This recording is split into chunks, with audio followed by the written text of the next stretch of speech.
It's Powerback time on the Gutsy Podcast. Each week we bring you 5 minutes of condensed inspiration to reclaim the courage and momentum you've given away. You've got big things to do, so let's get your power back.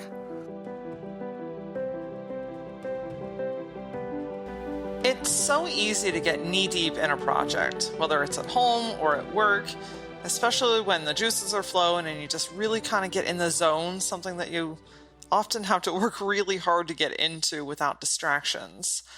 But there's also a difference with getting knee-deep into something while you're in the zone versus staying down in the trenches indefinitely. When you're constantly hitting the pavement, you don't come up for air, you're just constantly pushing yourself, you're not taking breaks, you're not taking care of yourself.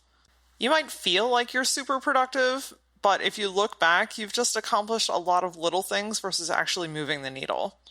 We often equate busyness with success, or busyness with productivity.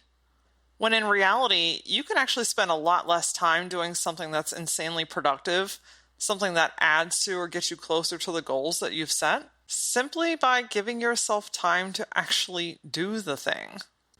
For instance, I most certainly have gotten stuck in the black hole of answering emails. The little red dot pops up, or the ding comes on, and I'm like a Labrador retriever, and I'm like, ooh, what's this? And before you know it, you're answering a bunch of emails, and 3 hours have gone by, and you've literally done nothing, other than answering what everyone else needs. Sometimes all you have to do is avoid some of those distractions, and I know that that can be easier said than done.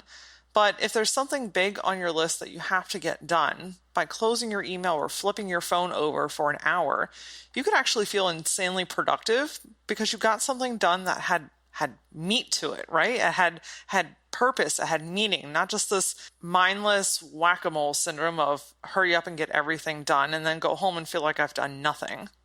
Sometimes all it takes is perspective to realize what you are doing, or more importantly, what you're not doing. So this week, I want you to take your power back by taking day breaks. These don't have to be long, lengthy, go on a walk in the park for an hour and a half type of deals. No, I'm talking about like literally just getting your ass up out of your computer chair and getting away from technology. You know, we go from one piece of technology to another. So we're like, okay, I'm going to go take a break. I'll get up from my computer. And guess what's in our back pocket? The freaking phone. So then you go outside and you sit under the sun and then you're scrolling through Facebook. When is the last time that you walked outside and literally just sat and looked at the trees and looked at the color of the sky and the way that the clouds moved? When's the last time you just sat and literally did nothing? And guys, this can be for 5 or 10 minutes.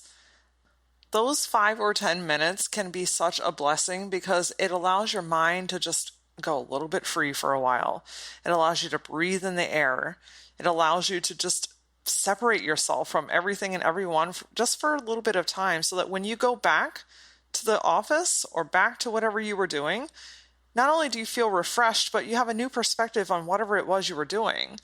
You might come back and look at your desk and think, oh my gosh, what is this insane mess that I have? And then all of a sudden you find yourself, it takes 30 seconds to clean that up. Whereas before, when you were just down in the trenches for the last 3 days, you look at that mess and you think, oh my gosh, it's one more thing. It's going to take me forever to do that.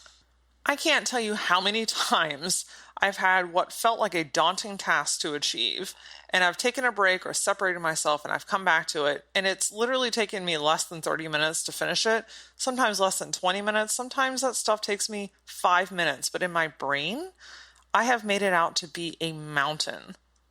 Day breaks allow your brain to get back in sync with reality. This also means not eating in front of your desk.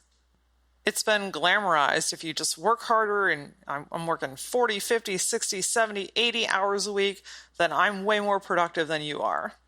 I call bullshit. You know what you are? You're more tired than the rest of us.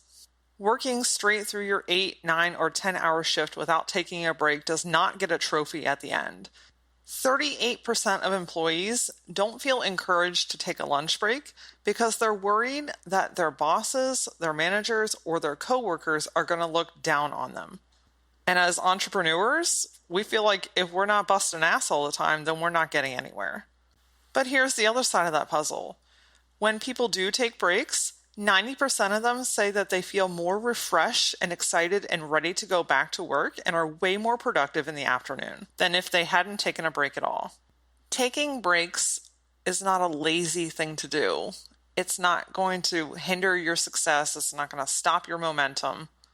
And it most certainly is not going to make you look like you're unproductive. And if someone's thinking that, then guess what? That's way more on them than it is on you. What it is going to do is it's going to expand your creativity. It will increase your productivity. It'll increase your overall mental well-being. And it gives you an opportunity to create some healthy habits and set an example for those around you that it's okay to take a break themselves. Join me next week on the Gutsy Podcast as we talk about how invaluable your health is to being a healthy leader, a healthy entrepreneur, and a healthy human. It's really hard to do great things when your ass is falling apart. Until then, follow the Gutsy Podcast on Facebook and Instagram, and follow me personally on Instagram at @ThatLauraOra. See you next time.